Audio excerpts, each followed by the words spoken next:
உள்ளத்திலே போகிறது. In the soil of my heart it is planted. என் உள்ளம் என்னும் நிலத்திலே அது விதைக்கப்படுகிறது. It will bring forth a harvest of success. அது வெற்றியின் அறுவடையை எனக்கு பெற்று தரும்.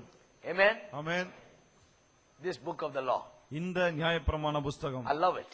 அது ரொம்ப பிடிச்சிருக்கு பாருங்க. God says, Joshua, keep that book right. தேவன் சொல்றார், யோசுவாவே அந்த புத்தகத்தை சரியா வச்சுக்கோ. Don't forget that book. அந்த புத்தகத்தை மறந்துடாத. That book is the all important thing in your life. இந்த புத்தகம் வாழ்க்கையிலேயே மிக முக்கியமானது. It's a success book. அது வெற்றியின் புத்தகம். Don't leave it at home. அதை வீட்ல வச்சிட்டு வந்துடாத. Read it. அதை வாசி. Look at it. அதை பார். And spend time with it. அதுல நேரத்தை செலவிடு. All right, let's go on a little bit more. சரி, இன்னும் கொஞ்சம் பார்ப்போம். Secondly, it's meditation. இரண்டாவதாக தியானம். Let me say a few things about it before I close, and then next week we'll talk about application. முடிவுக்கு முன்னால தியானத்தை குறித்து சில காரியங்களை சொல்லுகிறேன். அடுத்த வாரத்தில் அதை எப்படி பயன்படுத்துவது என்று சொல்லுகிறேன். Amen. Amen. There is so much to it. It's difficult to say it all in one session. நிறைய இருக்கு, ஒரு மணி நேரத்தில் எல்லாவற்றையும் சொல்ல முடியல. But let's look at it. நல்லா கவனிப்போம். We're proceeding forth in the direction of this truth. இந்த சத்தியத்தின் திசையிலே போய் கொண்டிருக்கிறோம் நாம. Information. தகவல். Then meditation. பிறகு தியானம். You know what is meditation all about? தியானம் என்றால் என்ன தெரியுமா? Meditation is saying the things or muttering the word of God. தியானம் என்று சொன்னால் வார்த்தைகளை திரும்ப திரும்ப சொல்வது அல்லது தேவனுடைய வார்த்தையை திரும்ப திரும்ப சொல்வது. And when you say it, it gets sown into your heart. அப்படி நீங்கள் சொல்லும்போது அது உங்கள் உள்ளத்திலே விதைக்கப்படுகிறது. When you say it, it goes into your inner ear and it becomes more embedded inside of you. நீங்கள் அதை சொல்லும்போது அது உங்கள் உள்ளான காதுகள் வழியாய் உள்ளே போய் இன்னும் அதிக ஆழமாய் பதிந்து விடுகிறது. I think the rest of the world has something to learn from Indians. நான் நினைக்கிறேன் உலகத்துல மற்றவர்கள் இந்தியர்களை பார்த்து ஒன்றை கற்றுக்கொள்ளணும். You look at how Indians do mathematics. இந்தியர்கள் கணக்கு எப்படி பண்றாங்க பாருங்க. They take these tables and they go up on a terrace or sit in their room and say it loudly. வாய்ப்பாடு எடுத்துட்டு மாடிக்கு போறாங்க, சத்தமா சொல்லிட்டு இருக்காங்க. Or at least they say it to themselves. அல்லது உள்ளே முணுமுணுத்துறாங்க. You will never find an American do it. ஆனா ஒரு அமெரிக்கன் அப்படி செய்வதை பார்க்கவே முடியாது. You will never find in any other country anybody doing it. அத வேற ஒரு நாட்டுல யாரும் அப்படி செய்யறதை பார்க்கவே முடியாது. That's why when you are shopping, if the current goes off, if the machine fails, they don't know how to add up $1.59 plus $3.20. They don't know what it is. ஆகவே தான் கடைக்கு போகும்போது கடைசில பில் போடும்போது திடீர்னு கரண்ட் போச்சுன்னா $1.59 3.20 எப்படி கணக்கு போடுன்னு தெரியாது அவங்களுக்கு. I will just calculate it in my mind and tell them. ஆனா நான் கடகன மனக்கணக்கு போட்டு சொல்லிடுவேன். They'll say you're genius. அதுக்கே என்ன பெரிய மேதாவின்வாங்க. They're surprised at our mathematical ability. நம்முடைய கணக்கு போடும் திறனை கண்டா அவங்களுக்கு அவ்வளவு ஆச்சரியம். We can just count so fast and multiply so fast and divide so quick. நாம அவ்வளவு வேகமா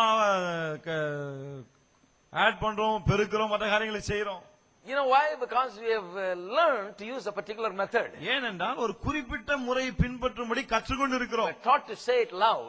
சத்தமோடு சொல்ல கற்றுக்கொண்டிருக்கிறோம். And as you say it loud, it goes in more deeper. அப்படி சத்தமோடு சொல்லும்போது அது உள்ளே ஆழமாய் போகிறது. The words you speak, the Bible says, are like the seeds that you sow. வேதம் சொல்லுகிறது நீங்கள் பேசுகிற வார்த்தைகள் விதைக்கப்படுகிற விதைகளே போல இருக்கிறது. If you open your mouth and speak words of hopelessness, if you talk inferiority, if you talk weakness, if you talk failure about you, it goes right back, comes out of your mouth, goes right back into your heart. It is sown into your heart. நீங்கள் உங்களை குறித்து தோல்வியின் வார்த்தைகளை, இயலாமையின் வார்த்தைகளை, நம்பிக்கையின் வார்த்தைகளை விதைத்தால், பேசினால் அது நேராக உங்கள் உள்ளத்துல போய் நடப்படுகிறது. It doesn't go anywhere. You think it's coming out of your mouth and getting out of your mouth, it's going right back inside. நீங்க நினைக்கிறீங்க வாயிலிருந்து வெளியே வந்து நேரா வேற எங்கேயோ போகுது. கிடையாது, நேரா இங்க தான் போகுது. That is why you must be careful about what you're saying. ஆகவே என்ன பேசுகிறீர்கள் என்பதிலே கவனமா இருக்க வேண்டும். It comes out and goes back right in. அது வெளியே வந்து நேரா இங்க போகிறது. And it gets sown into you. உள்ளே விதைக்கப்படுகிறது. So that is how everything works. இப்படியாக தான் எல்லாமே வேலை செய்கிறது. That is why God said meditate. ஆகவே தான் தேவன் சொன்னார் தியானம் பண்ணு. What do you do when you meditate? தியானம் பண்ணும்போது என்ன செய்வது? Says here, it shall not depart from your mouth. இங்கே சொல்லுகிறது உன் வாயை விட்டு பிரியாதிருப்பதாக. Notice this word, this book of the law, the word of God shall not depart from your mouth. இந்த நியாயப்பிரமாண புத்தகம் உன் வாயை விட்டு பிரியாதிருப்பதாக சொல்லுகிறது. It didn't say it shall not depart from your hand. உன் கையை விட்டு பிரியாதிருப்பதாக சொல்லல. For some people it doesn't depart from their shelf. சிலருக்கு ஷெல்ஃபை விட்டு பிரிய மாட்டேங்குது.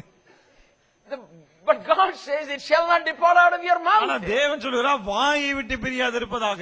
So it's no use just carrying the Bible. Carrying is the first step. You got to carry it to bring it to church and look at it as I read it and and you read it. வேதத்தை சுமப்பதனால பிரயோஜனம் இல்ல. ஆனா சுமக்க கூடாதுன்னு கிடையாது. சபைக்கு வரும்போது அது சுமந்து தான் வரணும். வசனம் சொல்லும்போது எடுத்து பார்க்கணும். அதெல்லாம் செய்யணும். சுமக்கிறது வந்து ஒரு சிறிய ஸ்டெப் தான் அது.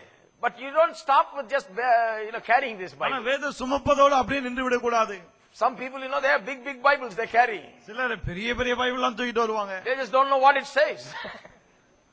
ஆனா அது உள்ள என்ன சொல்லுதுன்னு தெரியாது ஒண்ணும். They have not heard enough teaching to tell what it says. ஏன்னா போதுமான அளவு போதனை கேட்டதில்ல. ஆக உள்ள இருக்கு என்ன இருக்குன்னு சொல்ல முடியாது. Big Bible but no knowledge of what it says. Bible பெருசா இருக்கு ஆனா உள்ள என்ன இருக்குன்னு தெரியாது. And then when the devil comes, they take the big Bible and put it on the devil's head. பிசாசு பட்சம் வரும்போது அவங்க தலை மேல இவ்வளவு பெரிய பைபிளை தூக்கி வைக்கிறாங்க. They think, I don't know the Bible, at least the Bible the devil will see and run. எனக்கு தான் பைபிள் தெரியாது. இந்த பைபிளை பார்த்தா அது பிசாசு ஓடட்டும் பண்றாங்க. The devil says, I know the Bible. பிசாசு சொல்றான் எனக்கு பைபிள் தெரியும். நான் இயேசுகிட்டே பைபிள் பேசினால என்கிட்ட பைபிளை காமிக்காத நீ.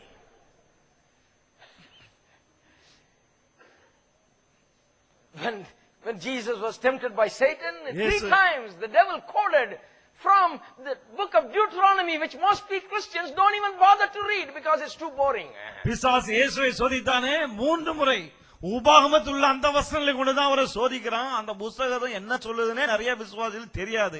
ஏன்னா அவங்களுக்கு ரொம்ப போர் அடிக்குது அது. Leave alone reading it, some people cannot even say Deuteronomy. I know some Christians that cannot even pronounce Deuteronomy. சில பேருக்கு அந்த பேரை உச்சரிக்க கூட வராது பாருங்க. Some enemy is there, brother. That book.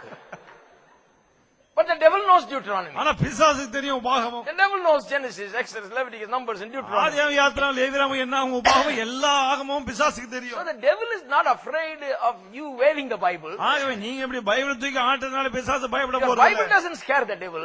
Bible பிசாசு பயம் காட்ட போவதில்லை. But when Jesus displayed a deep knowledge of the word and said, spoke back to the devil and said that you shall not tempt the Lord your God.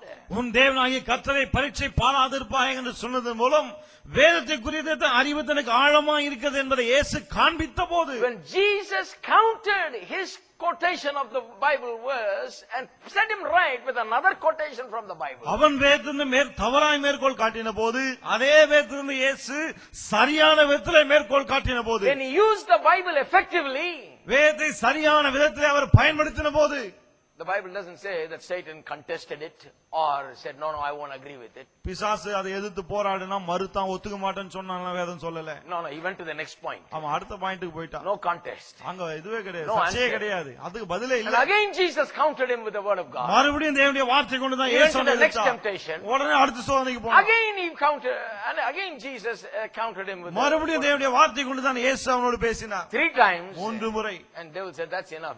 This man knows the stuff. பிசாசு சொன்னான், சரி இது போதும், இவருக்கு எல்லா விஷயம்லாம் And தெரியுது. the Bible says that devil left him and the angels of God came and ministered வேதம் to சொல்லு him. பிசாசாரை விட்டு விலகினான், தேவ தூதர்கள் வந்து அவருக்கு பணிவிடை செய்தார்கள். Hello. Hello, Are you there? இருக்கீங்களா? So some people are keeping the Bible at the entrance of the ஆகவே house. சிலர் முன்னாடியே வாசலே வச்சிருக்காங்க பைபிளை. They hope that the காத்து கருப்பெல்லாம் enter ஆகாது.